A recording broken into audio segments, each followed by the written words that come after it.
icebreaker speech.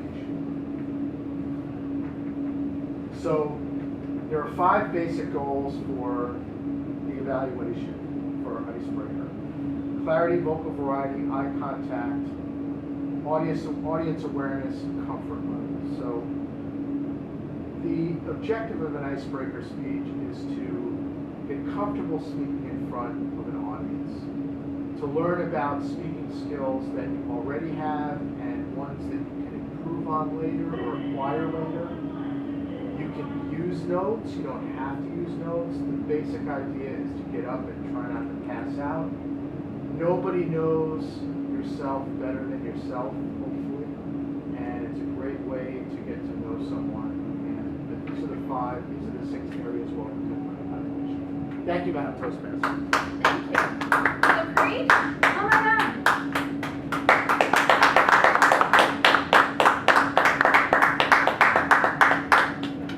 And time is 4 to 6 minutes, Mike. Thank you, Madam Toastmaster, Mr. Evaluator, for the introduction. Fellow Toastmasters, our distinguished guests, good evening.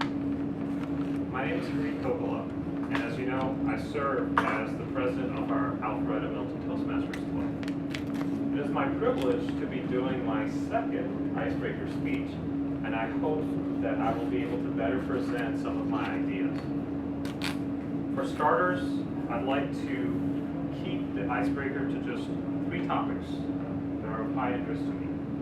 I'd like to talk about where it is that I grew up and what it is that I wanted to do, what it is that I do, and faith and family.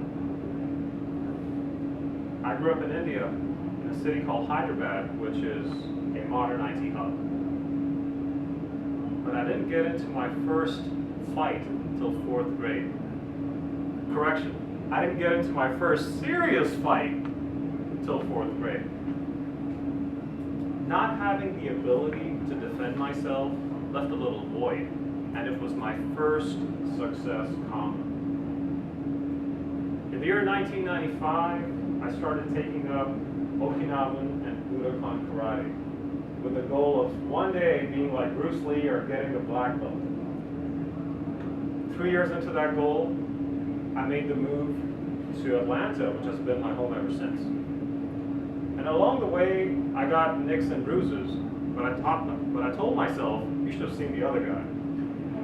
All jokes aside, martial arts allowed me the ability to defend myself from day one because it unites body, mind, and spirit, and never propagates violence. I also had that goal of being a black belt, which took a hiatus. It had a long gap. That's because it took me another 5 years to start martial arts in my undergraduate years at UGA. I got my black belt in 2006 in Taekwondo, and I continued with that program until 2014, where I participated in several tournaments. I got accolades, I won some sparring trophies, I learned how to defend myself, I taught children, and I got my 3rd degree black belt. I also learned Kung Fu for 7 years. But then I took a long pause because of a horrible ACL injury. But I plan on getting back on that path. It's because there are only commas in success, no periods. Any Top Gun fans in the house tonight? 1, 2, okay, 2 is good. Raise your hands if you've seen that movie more than once. 5 times? 10? How about 50? I've watched Top Gun more than 50 times. I know you can tell that I wanted to be a pilot growing up. But that dream never transpired, it never came true.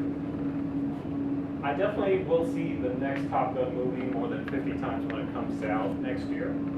But I wanted to be a pilot for several reasons, and the Marines gave me an opportunity in high school to go achieve that, because I got awarded the Scholastic Award when I was in Riverdale High School in Atlanta. And after 4 years of college, I had to figure out, do I go this way or do I go that way? Do I go to the Marines? Do I become a doctor? Or do I go to IT? And I took the the next year to figure out just how I would accomplish this goal. And I switched my major to computer science. I was told by my college professor, oh, Indians are smart, but you on the other hand. And I made that professor eat his words. He gave me a recommendation letter and he said, you're the best student I ever had in my Calc 3 class. And over the past 14 years, I've worked in IT. I'm a director now at a company called Trians, where I provide advanced analytics consulting solutions to my customers. The theme there is, there are no periods in success, only commas. And lastly, I grew up strong around the Hindu faith, which by modern definitions is a polytheistic religion, meaning it believes in the congruent power of various gods. But over the years, with exposure to other religions and self-study, I realized the basic tenets of theism that join all of us together. Because religion truly unites if you think about the spiritual aspects of it. But a greater aspect that I found was family and the love of family. I grew up as an only child without siblings, but a lot of cousins. And I have loving parents, a wonderful wife, and a newborn 1-month baby girl called Isha. And every time I look at my baby girl, I realize I didn't accomplish everything I wanted, the way I wanted to do it, when I wanted to do it, how I wanted to do it, but I did it. It took me a while. I had to pause as a comma in my path. And Isha is my constant reminder that there are no periods in success.